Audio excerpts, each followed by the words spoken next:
हाँ जी, आज की क्लास में जो एडिटोरियल हम डिस्कस करेंगे उसका टाइटल है bridging the gulf. Bridging the gulf, bridge का मतलब एक तो पुल होता है और पुल क्या करता है? दूरियां कम करता है। तो गल्फ खाड़ी को बोलते हैं वैसे, यहाँ आप खाई मानो। जो दूरियां हैं उसको कम करना, खाड़ी देशों के साथ दूरी कम करना, इस विषय पर है। On India defence ties with gulf Nations, Bharat को लेकर डिस्कस करेंगे। और जो रक्षा संबंध है खाड़ी देशों के साथ उसको हम डिस्कस करेंगे। ठीक है, चलो पहले देख लेते हैं क्विजेज। क्विजेज में पिछले सेशन के जो आंसर्स हैं वो सी और बी है। पिछले सेशन के आंसर्स हैं सी और बी। 4 नंबर में सी, 5 में बी, मैच करना अपने आंसर्स। फिर आपको एडिटोरियल का टेन्यूअस वर्ड है इसका मतलब बताना है। ठीक है, एक बताना है आपको कि एटीट्यूड कैसा है एडिटोरियल का ऑथर का इंडिया के डिफेंस टाइज को लेकर गल्फ नेशंस के साथ। एक बताना है कि इनमें से कौन सी वो चीज है जो चिंता जाहिर करता है एडिटोरियल में, है ना, कौन सी चिंता को जाहिर किया गया है। एक है कि जो प्रस्तावित इंडिया यूएई स्ट्रेटेजिक पार्टनरशिप है, ठीक है, वो कैसे मतलब डिस्क्राइब किया गया है सिग्निफिकेंट रूप में, कि जो प्रस्तावित इन दोनों देशों की जो रणनीतिक साझेदारी है उसको महत्वपूर्ण माना गया है, क्यों। और एक न्यू कोल्ड वॉर, ये रेफरेंस क्या बताता है, न्यू कोल्ड वॉर क्या बताएगा ये बताना है। कुछ बैचेज अवेलेबल हैं आरएएस मेंस के लिए, बिल्कुल नया बैच नए पैटर्न पर। साथ ही आरएएस मेंस के लिए ही टेस्ट सीरीज 4th पेपर की बिल्कुल नए पैटर्न पर आधारित टेस्ट सीरीज 25 तारीख को पहला टेस्ट है, अभी जुड़ जाएं, इसी संडे को पहला टेस्ट लगेगा। और एलडीसी के बच्चों के लिए ये बैच उपलब्ध है। कुछ भी जानकारी चाहिए हो इस नंबर पर आप संपर्क करें।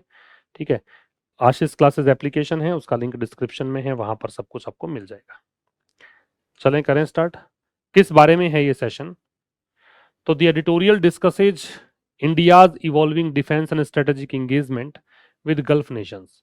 एडिटोरियल डिस्कस करता है भारत का जो इवॉल्व होता हुआ डिफेंस और स्ट्रेटेजिक एंगेजमेंट है, रक्षा और रणनीतिक जो साझेदारी है, भागीदारी है, किसके साथ? खाड़ी देशों के साथ, उसको specially the United Arab Emirates, विशेष करके यूएई के साथ, and examines the risk and complexities involved in deepening such ties. और ये एडिटोरियल बताता है कि खतरे क्या हैं, क्या जटिलताएं हैं इस प्रकार के गहरे होते हुए संबंध में। तो एक तो भारत का जो लगातार डेवलप हो रहा रिश्ता है, डिफेंस और स्ट्रेटेजिक एंगेजमेंट है गल्फ नेशंस के साथ, उसको डिस्कस करेगा, विशेष करके यूएई के साथ। और साथ में इस प्रकार के गहरे होते हुए संबंधों में क्या रिस्क और जटिलताएं हो सकती हैं उसको भी लेखक यहाँ पे चेतावनी दे रहा है। ठीक है, तो अभी क्या हुआ कि यूएई के जो राष्ट्रपति हैं वो भारत आए और मोदी जी के साथ मुलाकात इन्होंने करी। तो इस मीटिंग के क्या मायने हैं वो यहाँ पे एडिटोरियल में देखने को मिलेगा। और आज के दौर में फिलहाल का जो समय चल रहा है, चारों तरफ एक हालात जो बिगड़े हुए हैं, उसको लेकर ये डिस्कशन हम लोग करेंगे। करें स्टार्ट। तो ब्रिज का मतलब, ये वर्ड्स लिख देता हूं मैं यहाँ पे। ब्रिज जो है इसका मतलब है जोड़ना या दूरी कम करना। आप जोड़ना भी कह सकते हो और दूरी कम करना भी कह सकते हो, कनेक्ट या लिंक। ट्रेड कॉशियसली का मतलब है सावधानी पूर्वक आगे बढ़ना, सावधानी से आगे बढ़ना, ट्रेड कॉशियसली। नेगोशिएट का मतलब है सौदेबाजी करना, चर्चा करना भी हो सकता है। ये नेगोशिएशन एक्चुअली होता क्या है?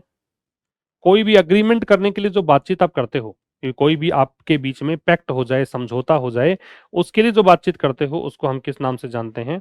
नेगोशिएट। फार रीचिंग का मतलब है व्यापक या महत्वपूर्ण, व्यापक या महत्वपूर्ण, फार रीचिंग। आउटकम का मतलब है परिणाम। तो ये कुछ वर्ड्स हैं, रिजल्ट और कॉन्सिक्वेंस। अब देखिएगा क्या कहना चाह रहा है। India must trade cautiously, Bharat को जरूर से जरूर क्या करना चाहिए? सावधानी से चलना चाहिए। एज, क्योंकि इट नेगोशिएट्स, इट इंडिया के लिए आ रहा है सब्जेक्ट, नेगोशिएट्स वर्ब है। भारत यहाँ पे नेगोशिएट कर रहा है डिफेंस टाइज, रक्षा संबंध। टाइज का मतलब रिलेशन, कनेक्शन। किसके साथ? गल्फ नेशंस के साथ, खाड़ी देशों के साथ। क्या बोल रहा है फिर देखो, भारत को जरूर से जरूर सावधानी से आगे बढ़ना चाहिए, क्योंकि भारत नेगोशिएट कर रहा है, भारत यहां पे सौदेबाजी कर रहा है डिफेंस टाइज की, रक्षा संबंधों की। किसके साथ? गल्फ नेशंस के साथ, खाड़ी देशों के साथ। ठीक है, आगे देखो, द नियरली 2 आवर विजिट, 2 घंटे का विजिट हुआ यूएई के राष्ट्रपति और वही शासक हैं यूएई के, Abu Dhabi Sheikh Mohammed bin जायद। कहीं कहीं पर आपको MBZ लिखा मिलेगा, है ना, अल नाहन MBZ के नाम से, टू दिल्ली। इनकी विजिट हुई दिल्ली, मंडे की बात है। With only one meeting with prime minister Narendra Modi, एक ही मुलाकात हुई है इनके साथ। ये जो विजिट है ended with number of far reaching outcomes, इसका अंत हुआ बहुत बड़ी संख्या में परिणामों, और परिणाम कैसे? व्यापक परिणाम, इसके रिजल्ट बहुत ही व्यापक हो सकते हैं। तो साहब इस आदमी ने विजिट किया न्यू दिल्ली, मंडे की बात है, मोदी जी से मुलाकात हुई, और इस मुलाकात के क्या मायने हैं वो समझा रहा है। तो ये सब्जेक्ट है, ये वर्ब है। ठीक है, नियरली एडवर्ब है, नियरली मतलब लगभग। 2 आवर विजिट, विजिट यहां नाउन है, और नाउन हो विजिट जब, तो विजिट के साथ हम टू लगा सकते हैं। अगर विजिट नाउन हो तो टू लगा सकते हैं। विजिट अगर वर्ब हो तो हम इसमें कोई प्रेपोजिशन नहीं लगाते हैं। विजिट अगर वर्ब हो तो प्रेपोजिशन लगाते नहीं हैं। नाउन हो तो क्या लगा सकते हैं? टू लगा सकते हैं। तो लगभग 2 घंटे का विजिट। एक और यहाँ पे क्वेश्चन है ग्रामर का कि नंबर के साथ नाउन 2 बार दे रखी है, number plus noun plus noun. Number तो दे रखा है 2 और नाउन दे रखी है 2 बार, एक आवर है और एक विजिट है। तो नंबर के बाद वाली जो नाउन है ये हमेशा ही सिंगुलर होगी, ये कभी भी प्लूरल नहीं होगी, कभी भी बहुवचन नहीं बनेगी। नंबर प्लस नाउन होने पर हमेशा ही आपको क्या करना है? सिंगुलर वर्ब का यूज करना है, सिंगुलर नाउन का यूज करना है। तो 2 घंटे का विजिट किसका? यूएई के राष्ट्रपति और ruler Abu Dhabi Sheikh Mohammed bin Zayed Al Nahyan MBZ। और विजिट कहां का? ये टू लग गया, दिल्ली का। दिल्ली है प्लेस और ऑन मंडे है टाइम, तो पहले प्लेस आता है फिर टाइम आता है। विद ओनली वन मीटिंग, इसमें एक ही मीटिंग इनकी हुई है ना, किसके साथ? प्रधानमंत्री मोदी के साथ। प्रधानमंत्री के नाम के साथ मतलब इस डेजिग्नेशन के साथ नाम जोड़ रखा जो इस पद पर व्यक्ति है, तो द का प्रयोग हम नहीं करेंगे। ये नाम नहीं होता तो द प्राइम मिनिस्टर आ जाता। एंडेड इस विजिट की वर्ब है, ये विजिट एंड हुआ। एंडेड विद का मतलब है रिजल्ट इन, मतलब इस चीज में परिणित हुआ। इसका एंड इस रूप में हुआ, किस रूप में? A number of. A number of की कहानी ये है कि इसके साथ में नाउन जो है वो प्लूरल आती है। अ नंबर ऑफ के साथ में नाउन कैसी चाहिए? प्लूरल नाउन का प्रयोग होता है। ठीक है, अ नंबर ऑफ के साथ में प्लूरल नाउन आएगी। और फार रीचिंग जो है वो एडजेक्टिव है, आउटकम्स जो है वो नाउन है। ठीक है, इसका रिजल्ट ये निकला कि बहुत बड़ी संख्या में व्यापक परिणाम यहां पे देखने को मिले। क्लियर? इसको आप नोट डाउन कर लीजिए।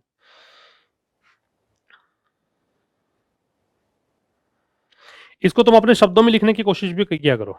अगर मान लो यही स्लाइड मैं अपने शब्दों में लिखूं तो ये क्या कहना चाह रहा है। चाहे तुम डिफिकल्ट वर्ड यूज करना न जानते हो, चाहे तुम्हें ये नहीं पता हो कि मैं प्रॉपर इसमें कौन सी ढंग के वर्ड्स यूज कर सकता हूं, कोई फर्क नहीं पड़ता उससे। बट यहाँ पे ऐसी हैबिट डेवलप करो जिससे तुम खुद से इसको लिख सको। क्योंकि अगर आपने ये चीज सीख ली, इसको हम क्या बोलते हैं? इसको हम नाम देते हैं रीफ्रेजिंग। रीफ्रेजिंग बोलते हैं इसको। रीफ्रेजिंग का मतलब है कि आप जो लिखा है उसको अलग शब्दों में स्टेट कर रहे हो, उसको अलग शब्दों में लिख रहे हो। राइटिंग इन डिफरेंट वर्ड्स, इसी का मतलब क्या है? इसी का मतलब है राइटिंग और speaking in different words. Writing और स्पीकिंग इन डिफरेंट वर्ड्स, अलग शब्दों में बोलना। राइटिंग और स्पीकिंग इन डिफरेंट वर्ड्स, अलग शब्दों में बोलना, अलग शब्दों में कहना। इसी चीज को अगर हम कहते तो एक बार देखो, तुमने पता लग गया क्या कहना चाह रहा है ये, कि 2 घंटे की इनकी विजिट हुई यूए के राष्ट्रपति की, MBZ की, दिल्ली गए हैं, ये मंडे को गए हैं, एक मुलाकात इनकी हुई है, इसके बहुत सारे परिणाम निकले हैं, मतलब इसका रिजल्ट इस तरह से निकला है। तो इसको ऐसे लिख सकते हैं हम, जैसे the two hour visit of MBZ, ऐसे लिख दिया मैंने, द 2 hour visit of MBZ to Delhi on Monday, the 2 hour visit of MBZ to Delhi on Monday with meeting, with only one meeting कर दो, with only one meeting। देखो छोटा नहीं करना है, इसको रीफ्रेज करना है, कुछ ढंग के नए शब्द लगाने हैं। only one meeting with the PM of India, ठीक है, और आगे लिखा resulted in far reaching, तो आप इसको एक्सपेंसिव एक्सटेंसिव आउटकम्स, या resulted in a number of, या आप कह सकते हो अ स्लू ऑफ का मतलब भी होता है बहुत बड़ी संख्या में, स्लू ऑफ एक्सटेंसिव या एक्सपेंसिव PANSIVE रिजल्ट्स या कॉन्सिक्वेंसेज, या इसको रिपरकशन भी कर सकते हो, रिपरकशंस, ठीक है। ये मैंने अलग तरीके से लिख दिया, वही चीज को, इसको बोलते हैं रिफ्रेजिंग। तो ये आप कोशिश करोगे ना, तो एक तो ढंग के वर्ड सीखोगे, सिनोनिम्स एंटोनिम्स जो तुम रटने की कोशिश करते हो, रटने की जरूरत नहीं पड़ेगी, अंडरस्टैंडिंग अपने आप बढ़ती जाएगी, है ना। ये कर सकते हो आप, कोशिश करना। चलो अगला देखो, एक वर्ड है यहाँ पे कंक्लूड। कंक्लूड का मतलब है फाइनलाइज, साइन या कंप्लीट। इसका मतलब है संपन्न करना, कोई भी काम को पूरा करना, वैसे कंक्लूड समाप्त करना भी होता है। कमिटमेंट का मतलब है प्रतिबद्धता, वादा, प्रतिबद्धता। द यूएई से पहले द आएगा, यूएई से पहले द आएगा, है ना। यूएई में यू का मतलब यूनाइटेड है, तो इससे पहले हम द लगाएंगे। द यूएई इज, ये वर्ब हो गई, India's third largest trading partner.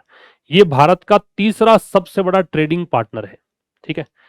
It's second biggest export destination, दूसरा सबसे बड़ा एक्सपोर्ट डेस्टिनेशन है, मतलब मार्केट है।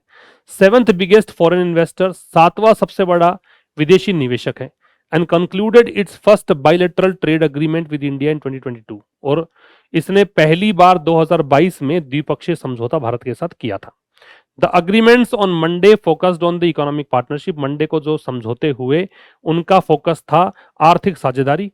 अ commitment to double bilateral trade, एक प्रतिबद्धता कि हम डबल कर देंगे, दुगुना करेंगे द्विपक्षीय व्यापार और पहुंचा देंगे $200 बिलियन तक। An LNG deal for $3 billion, एक ये डील करेंगे $3 बिलियन की। एंड यूएई इन्वेस्टमेंट गुजरात, और यूएई का इन्वेस्टमेंट होगा गुजरात में, ये कहा गया है। तो यूएई से पहले द इसलिए है क्योंकि जिन भी देशों में यूनाइटेड शब्द होता है वहां द लगता है, इसकी वर्ब इज हो गई। ये इंडिया का तीसरा सबसे बड़ा, ये डिग्री सुपरलेटिव है, ट्रेडिंग पार्टनर है। इट्स पॉजिटिव एडजेक्टिव है, इंडिया के लिए आ रहा है। भारत का दूसरा सबसे बड़ा एक्सपोर्ट डेस्टिनेशन है। ये क्या होता है, ये निर्यात गंतव्य बोलते हैं हिंदी में, और वैसे इसको मार्केट बोल सकते हैं। दूसरा सबसे बड़ा एक्सपोर्ट मार्केट है। सेवंथ बिगेस्ट फॉरेन इन्वेस्टर, सातवां सबसे बड़ा क्या है, फॉरेन इन्वेस्टर है। अब आपको ऐसा लग रहा होगा कि सब यहाँ पे ये सेकंड आ गया दैनी लगाया, सेवंथ आ गया दैनी लगाया, जबकि आप तो ये सिखाते हो ना कि ऑर्डिनल नंबर से पहले द लगता है। आ रहा होगा दिमाग में कि ऑर्डिनल नंबर से पहले द आता है, लेकिन आप यहाँ पे द क्यों नहीं लगा रहे। इसका कारण ये है क्योंकि यहाँ पॉजिटिव एडजेक्टिव आ गया इसलिए नहीं लगाया, यहाँ अपोस्ट्रोफे आ गया इसलिए नहीं लगाया, यहाँ पे सेवंथ जो है वो इसी से जुड़ा हुआ है इट्स के साथ, इसलिए नहीं लगा रहे, ठीक है, वरना द लगता सब में। कंक्लूडेड ये वर्ब हो गई किसकी, इस यूएई की। यूएई की वर्ब ये भी है और ये भी है। इसने संपन्न किया अपना, ये फिर पॉजिटिव एडजेक्टिव है इसलिए द नहीं आ रहा। पहला द्विपक्षीय, ये बताया था मैंने, लेटरल जो शब्द होता है ये साइड होता है, लेटरल का मतलब होता है साइड, और बाइलेटरल है तो द्विपक्षीय, है ना।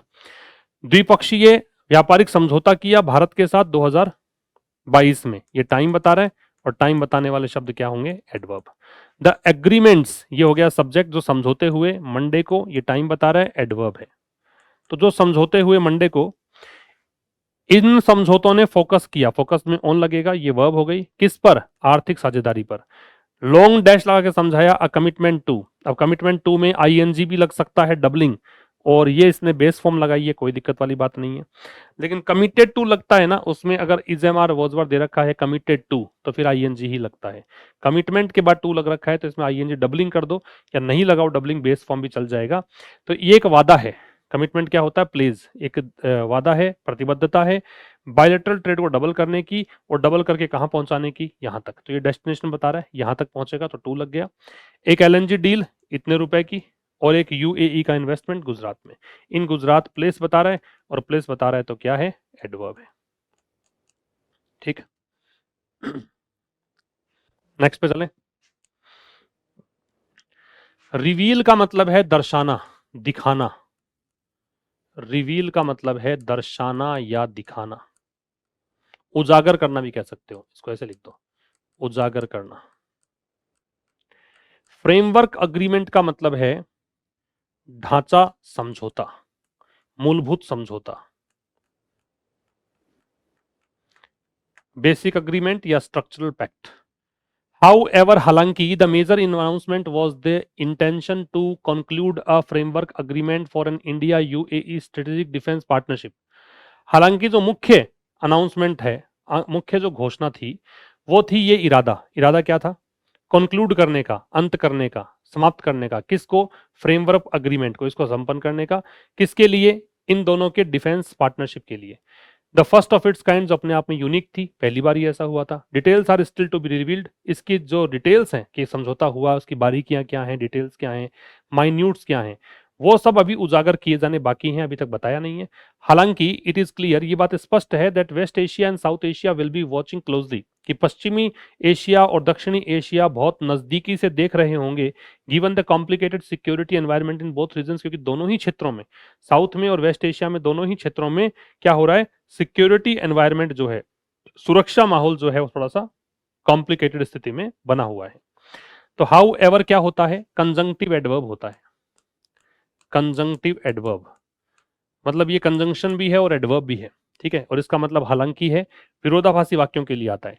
तो हालांकि जो मेजर अनाउंसमेंट है, ये सब्जेक्ट हो गया, मुख्य अनाउंसमेंट। मेजर का मतलब यहाँ पे की है या सिग्निफिकेंट है, महत्वपूर्ण। इस अनाउंसमेंट की वर्ब है वॉज, ये अनाउंसमेंट था क्या? द इंटेंशन मतलब इरादा, इरादा किसका? संपन्न करने का, साइन करने का, फाइनलाइज करने का। क्या? अ फ्रेमवर्क अग्रीमेंट, एक बेसिक समझौता। किसके लिए? इस चीज के लिए, भारत यूएई की रणनीतिक रक्षा साझेदारी, जो अपने आप में पहली थी। The first of its kind का मतलब है यूनिक थी ये। डिटेल सब्जेक्ट हो गया, ये वर्ब हो गई। स्टिल एडवर्ब होता है। स्टिल का मतलब होता है इवन नाउ, मतलब अभी भी। क्या मतलब है इसका? अभी भी, ठीक है। तो डिटेल्स अभी भी डिलीवर की, मतलब रिवील की जानी है, ये पैसिव है, अभी हुई नहीं है रिवील, अभी भी की जानी है। ज्यादा अच्छा रहता है यहाँ पे यट लगाते हैं, क्योंकि यट बताता है कि अभी तक रिवील हुई नहीं है, अभी रिवील की जानी है। तो स्टिल का प्रयोग यहाँ पे गलत है, ठीक है। स्टिल यहाँ पे गलत है, यहाँ पे यट आना चाहिए था। हाउ एवर, फिर से कंजंक्शन आ गया, ये इट सब्जेक्ट, ये वर्ब, ये एडजेक्टिव, क्लियर कॉम्प्लीमेंट है। ये स्पष्ट है कि, ये कंजंक्शन हो गया। क्या स्पष्ट है? कि वेस्ट एशिया और साउथ एशिया जो है, ये सब्जेक्ट, विल बी वॉचिंग, ये वर्ब, ये देख रहे होंगे। क्लोजली एडवर्ब, बहुत नजदीक से। गिवन, गिवन का मतलब यहां एक तो प्रेपोजिशन है गिवन, और इसका मतलब है कंसिडरिंग, इस चीज को देखते हुए। गिवन यहां प्रेपोजिशन है, और इसका मतलब क्या है? कंसिडरिंग। लिख लेना, गिवन प्रेपोजिशन होता है, और इसकी जगह अगर ऐसा हो गिवन दैट, तो ये कंजंक्शन होता है, और दोनों का मतलब होता है कंसीडरिंग, ये ध्यान रखते हुए, इसको देखते हुए। द कॉम्प्लिकेटेड, ये एडजेक्टिव है। कॉम्प्लिकेटेड का मतलब होता है इंट्रिकेट, जटिल या कॉम्प्लेक्स। थोड़ा कॉम्प्लेक्स क्या है? सिक्योरिटी एनवायरनमेंट है, दोनों क्षेत्रों में, बोथ डिटर्मिनर है, और ये रीजंस जो है वो नाउन है, दोनों क्षेत्रों में। क्लियर? आइए नेक्स्ट पे। हाइटेन का मतलब है बढ़ना, हाइटेन मतलब बढ़ना, ये है बढ़ा हुआ, क्योंकि ये थर्ड फॉर्म ले रखी है, बढ़ा हुआ। अपराइजिंग का मतलब है विद्रोह, है ना, रिवोल्ट या रिबीलियन। और इंटेंसिफाई का मतलब है तेज करना, तीव्र करना, एस्केलेट या स्ट्रेंथन। अब देखो, एम्बिजेड सडन विजिट, इंडिया विजिट, ये जो अचानक से भारत भ्रमण इनका हुआ है, केम अमिडस्ट हाइटेन टेंशंस, ये आया है जो बढ़ी हुई परेशानियां हैं उस बीच, between the UAE and the Kingdom of Saudi Arabia, इन दोनों के बीच जो टेंशन चल रही है उस बीच। Both countries were once a part of the same military coalition, दोनों देश जो हैं, एक तो यूएई और एक सऊदी अरेबिया, ये दोनों ही कभी हिस्सा हुआ करते थे एक ही सैन्य गुट का, अगेंस्ट द हुती अपराइजिंग इन 2014, जब 2014 में हुती विद्रोह का सामना किया तो उन्होंने मिलकर किया था। देयर पावर टसल, उनकी जो पावर के लिए संघर्ष हैज ऑल्सो इंटेंसिफाइड, वो भी बढ़ गया है, over forces in Sudan, Sudan में बढ़ गया, है ना। Has also intensified over forces in Sudan, forces मतलब सेना, इनको लेकर। And the lack of communication between MBZ and Saudi leader Mohammed bin Salman, और इन दोनों बीच बातचीत नहीं हो रही है। इज नाउ बीइंग कोल्ड, इसको कहा जा रहा है कि गल्फ रीजन का नया कोल्ड वॉर है ये। और कोल्ड वॉर का प्रश्न पूछा था आपसे, है ना, क्विज में, फिर समझ लो। अचानक से भारत आए, और उस बीच भारत आए हैं जब इनकी सऊदी अरेबिया से बन नहीं रही है। दोनों ही देश कभी हुती विद्रोह का सामना साथ कर रहे थे। इनका पावर टसल भी इंटेंसिफाई हो गया है ओवर फोर्सेज इन सूडान, मतलब सूडान में जो इनका, मतलब सूडान के अंदर इनकी सेना, मतलब वहां पे है दोनों देशों की, तो इसको लेकर ये यहाँ पे पावर टसल भी इनका छिड़ गया है। And the lack of communication, इन दोनों की बातचीत नहीं है, इसलिए कहा जाने लगा है कि इनकी बातचीत नहीं है, यही इस क्षेत्र का नया कोल्ड वॉर है। ये कुछ बातें इसमें की गई है, ठीक है। अब विस्तार से पढ़ेंगे। आप भी वीडियो को पॉज करके देख लिया करो एक बार कि क्या कुछ ये बताना चाह रहा है, खुद के तरीके से समझने की कोशिश करोगे तो ज्यादा बेहतर चीजें आपको समझ में आएंगी। बताया जाए, देखो, एम्बिजेड सडन इंडिया विजिट सब्जेक्ट, ये वर्ब, अमिडस्ट प्रेपोजिशन है, किस बीच, इस बीच, ये ऑब्जेक्ट है, नाउन है, ये इसका एडजेक्टिव है, और एडजेक्टिव अगर थर्ड फॉर्म में हो तो क्या है, पास्ट पार्टिसिपल है, तो ये पास्ट पार्टिसिपल हुआ। बिटवीन जो है ये प्रेपोजिशन है, बिटवीन के साथ डेल एंड लगता है तो ये एंड लगा हुआ है दोनों देशों के बीच। बोथ कंट्रीज, ये डिटर्मिनर और ये नाउन है, ये सब्जेक्ट, वर वर्ब, वंस, ट्वाइस, थ्राइस, ये सब क्या होते हैं, एडजेक्टिव्स होते हैं। ये कभी था, क्या, पार्ट किसका, सेम मिलिट्री कोलिशन का, कोलिशन का मतलब ब्लॉक, एक ही गुट था इनका, एक ही सैन्य गुट था, किसके खिलाफ, ये प्रेपोजिशन, हूती विद्रोहियों के खिलाफ, विद्रोह के खिलाफ 2014 में। ये हो गया एडवर्ब, टाइम बता रहा है। तो यहां तक तो क्या है, एम्बीजेड का ये अपोस्ट्रोफे दे रखा है तो जिनेटिव केस है ना, संबंध कारक है कि एम्बीजेड की अचानक से भारत भ्रमण जो है वो आया बढ़ी हुई टेंशंस के बीच, किन के बीच, इन दोनों देशों के बीच। दोनों देश कभी हिस्सा हुआ करते थे एक ही, ये समान, द सेम मिलिट्री कोलिशन का, किसके खिलाफ, हुती विद्रोह के खिलाफ, 2014 की कहानी है। देयर पावर टसल, ये पावर टसल जो है ये सब्जेक्ट है। टसल का मतलब यहां पे आप कॉन्फ्लिक्ट मान सकते हो, लड़ाई मान सकते हो, कॉन्फ्लिक्ट का बिकरिंग कह सकते हो, ठीक है, आप इसको कॉन्फ्लिक्ट मान सकते हो। तो इनकी जो संघर्ष सत्ता को लेकर, पावर को लेकर जो संघर्ष है, ठीक है, हैज ऑल्सो इंटेंसिफाइड, वो भी तेज हो गया है। ये पैसे, ये आपका प्रेजेंट परफेक्ट टेंस है, हेल्पिंग वर्ब और मैन वर्ब, और ऑल्सो का प्रयोग एडवर्ब के रूप में होता ही है जो मैन वर्ब से पहले आता है। ओवर किसको लेकर, ये है रिगार्डिंग, ओवर का मतलब क्या है, रिगार्डिंग, ये प्रेपोजिशन है। किसको लेकर, सूडान में फोर्सेज को लेकर, सूडान में प्रभाव को लेकर। फोर्सेज क्या है, सेना को बोलते हैं, फोर्सेज का मतलब सेना होती है। इन सूडान, इन सूडान जो है ये क्या है, एडवर्ब है, प्लेस बता रहे हैं, ठीक है। And the lack of communication between MBZ and Saudi leader Mohammed bin Salman, और जो कमी है किसकी, कम्युनिकेशन की, किन किन के बीच में, इन दोनों के बीच में, उसके बारे में कहा जा रहा है। तो ये जो लैक है वो सब्जेक्ट है, लैक यहाँ पे नाउन है, सब्जेक्ट नाउन या प्रोनाउन ही होता है, ध्यान रखें हमेशा ही। तो इन दोनों के बीच जो बातचीत नहीं हो रही है उसको कहा जा रहा है इज बीइंग कॉल्ड पैसिव है किसका, ये पैसिव है प्रेजेंट कंटिन्यूअस का, ये प्रेजेंट कंटिन्यूअस का पैसिव है, और नाउ है वो एडवर्ब है, टाइम बताता है। क्या कहा जा रहा है इसको कि ये गल्फ रीजन में खाड़ी क्षेत्र में नया कोल्ड वॉर है, नया शीत युद्ध। शीत युद्ध में क्या है, ओपन वॉर नहीं होता लेकिन राइवलरी चलती है, ठीक है। ये मैदान में नहीं लड़ेंगे लेकिन वैसे एक दूसरे के खिलाफ बयानबाजी करेंगे, ये होता है शीत युद्ध, सडन मतलब कोल्ड वॉर।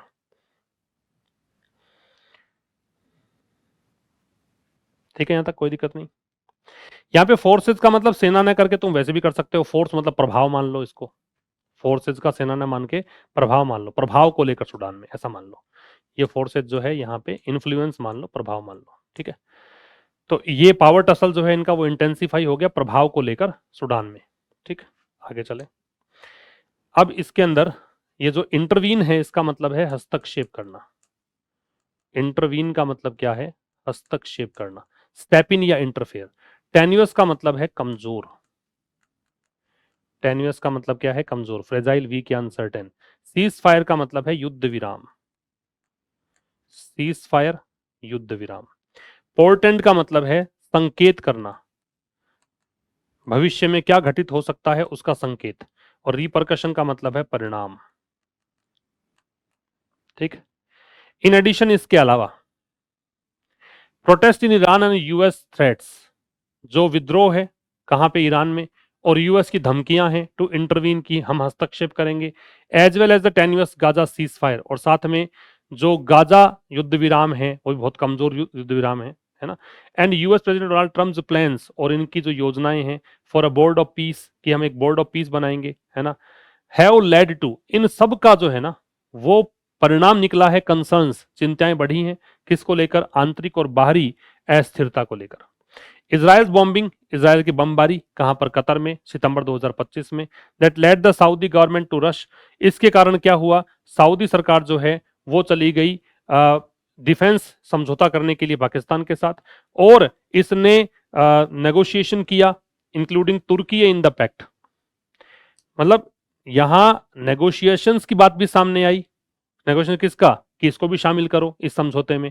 पोर्टेंड, ये सब चीजें संकेत करती हैं a more complex and unstable region, कि अब बहुत जटिल और बहुत ही अस्थिर क्षेत्र ये बन चुका है, और इसका भारत के लिए कुछ दुष्परिणाम हो सकते हैं, परिणाम हो सकते हैं। इन एडिशन जो है फ्रेज है, क्योंकि दो शब्दों का समूह है, और इसका मतलब है मोर ओवर। मतलब इसके अलावा। प्रोटेस्ट सब्जेक्ट है, ईरान में प्रोटेस्ट, ये एडवर्ब है, ईरान, इन ईरान पूरा। और यूएस की धमकियां, ये मैंने बताया हुआ है कि अपोस्ट्रोफे, वैसे तो किसी शब्द के बाद में एस हो तो केवल अपोस्ट्रोफे लगता है, लेकिन चूंकि ये प्रॉपर नाउन है, देश का नाम है, तो प्रॉपर नाउन होने पर अपोस्ट्रोफे एस लगाया जा सकता है, भले ही एस से एंड क्यों ना हो रहा हो, कोई फर्क नहीं पड़ेगा। क्या बोला मैंने, अगर किसी नाउन के लास्ट में एस और ईएस होता है तो जनरली हम क्या करते हैं, केवल अपोस्ट्रोफे लगाते हैं। जैसे मुझे लिखना है फ्रेंड्स, फ्रेंड्स, और लिखा मैंने करियर, ऐसा लिखा, मित्रों का करियर, तो ये एस दे रखा था ऑलरेडी तो अपोस्ट्रोफे लगेगा। लेकिन जैसे ही कोई नाम आएगा, प्रॉपर नाउन आएगा, है ना, जैसे ये देश का नाम आ गया, तो अपोस्ट्रोफे ही एस लगाना है साथ में, अपोस्ट्रोफे के साथ, केवल अपोस्ट्रोफे से काम नहीं चलेगा। तो क्या है इसके अलावा, एक तो ईरान में विरोध प्रदर्शन, साथ में यूएस की धमकियां, ये भी सब्जेक्ट है। किसका धमकी, किस चीज की, इंटरवीन करने की, हस्तक्षेप करेंगे हम। साथ साथ एज वेल एज से पहले वाला सब्जेक्ट हम देखते हैं, एज वेल एज से अगर कोई जुड़े हुए हैं दो सब्जेक्ट तो हमें फोकस करना होता है पहले वाले सब्जेक्ट पर क्रिया लगाने के लिए। तो यहां है ईरान में विरोध प्रदर्शन और यूएस की धमकियां हस्तक्षेप करने की, साथ ही यहां पे टेन्यूअस होता है एडजेक्टिव, और यूएस दे रखा है। कमजोर जो गाजा सीज फायर है, गाजा युद्ध विराम है, और यूएस के राष्ट्रपति डोनाल्ड ट्रंप की योजनाएं, किस चीज की, कि हम बोर्ड ऑफ पीस बनाएंगे, ये सब चीजें, है ना, इन सब चीजों का परिणाम ये निकला है, ये हेल्पिंग वर्ब, ये मेन वर्ब। और लेड टू जो है इसका मतलब अगर आप सीधा पास्ट में ही लिखोगे तो रिजल्टेड इन या कोज्ड या गिवन राइज टू, ये कारण बना है, किसका कारण बना है, कंसर्न्स का। कंसर्न्स क्या होती हैं, चिंताओं का। चिंताएं किस बारे में, इंटरनल, ये एडजेक्टिव है, एक्सटर्नल ये भी एडजेक्टिव है, अंदरूनी और बाहरी अस्थिरता का ये नाउन है। ईरान बॉम्बिंग, ईरान की बमबारी कहां पर, कतर में, ये एडवर्ब है, जगह बता रहा है। इन सितंबर 2025 ये टाइम बता रहा है, टाइम बाद में, प्लेस पहले, ठीक है।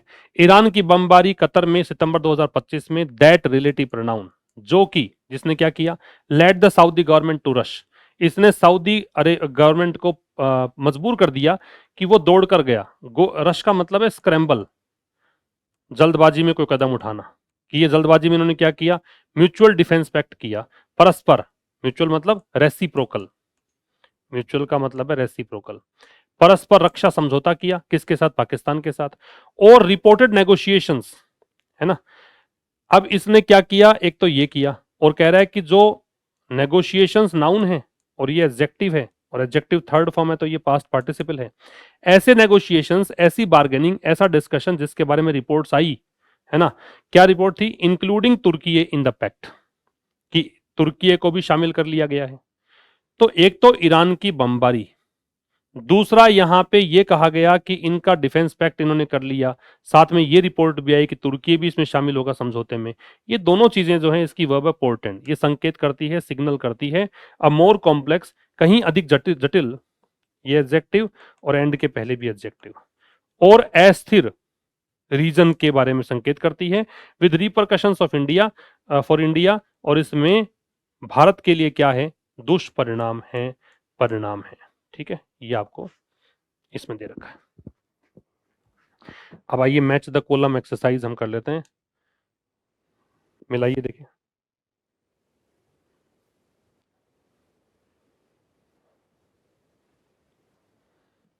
देखो, टेन्युअस जो है वो कमजोर को बोलते हैं, 2 नंबर आंसर आएगा।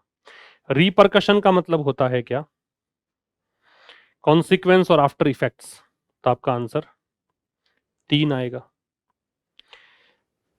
और पोर्टेंट का मतलब संकेत करना है, इंडिकेट और सिग्नल, 5 नंबर आएगा। कोलिशन का मतलब गुट होता है, alliance formed for a common purpose, 1 आएगा। इनस्टेबिलिटी अस्थिरता है तो डिस्टर्ब्ड कंडीशंस हैं, 4 नंबर आएगा, ठीक। बात रही क्विजेज की, तो क्विजेज में पहला प्रश्न था टेन्युअस का मतलब, तो टेन्युअस का मतलब हमने देखा, वीक एंड अनसर्टेन। ऑथर का एटीट्यूड क्या है भारत के डिफेंस टाइज को लेकर गल्फ नेशन साथ, भारत के जो डिफेंस टाइज को लेकर क्या कह रहा है ऑथर। अनक्वेश्चनिंग सपोर्ट, क्या इस चीज को वो बिना कोई प्रश्न उठाए ही सपोर्ट कर रहा है, पूरी तरीके से नकार रहा है कि गलत ही हो रहा है, या कह रहा है कि भाई ये तो ठीक है कि तुम इसके साथ अप्रूव मतलब ये अग्रीमेंट कर रहे हो, टाइज बढ़ा रहे हो, लेकिन इसके कुछ दुष्परिणाम भी हो सकते हैं भारत के लिए, तो क्वेश्चन के साथ अप्रूवल है, सावधानी बरतने को भी कह रहा है और अप्रूवल भी दे रहा है। इनमें से कौन सी वो बात है जो मुख्य चिंता दर्शाई गई है, तो दोनों के बीच में डिक्लाइन रिश्तों में ना, ये तो नहीं कहा गया, दोनों के रिश्ते ठीक ही चल रहे हैं। India's exclusion from gulf politics, क्या भारत गल्फ पॉलिटिक्स से बाहर आ गया है, ये कहा गया है ना। रीजनल अनइंस्टेबिलिटी की बात है, क्षेत्रीय अस्थिरता की बात है ना, इसमें भारत के रणनीतिक जो हित हैं उसको प्रभावित किया जा रहा है, उसकी बात इसने की है। और बच्चे ये 2 क्वेश्चंस के आंसर्स ये आप कमेंट बॉक्स में बताएंगे, इसका स्क्रीनशॉट आप ले लीजिए और कमेंट बॉक्स में आंसर देना है। ये अपना इस वर्ष का सेशन नंबर 16 कंप्लीट हमने किया है। कल मुलाकात होगी ठीक शाम 5 बजे एक नए सेशन के साथ, तब तक के लिए नमस्कार, थैंक यू वेरी मच।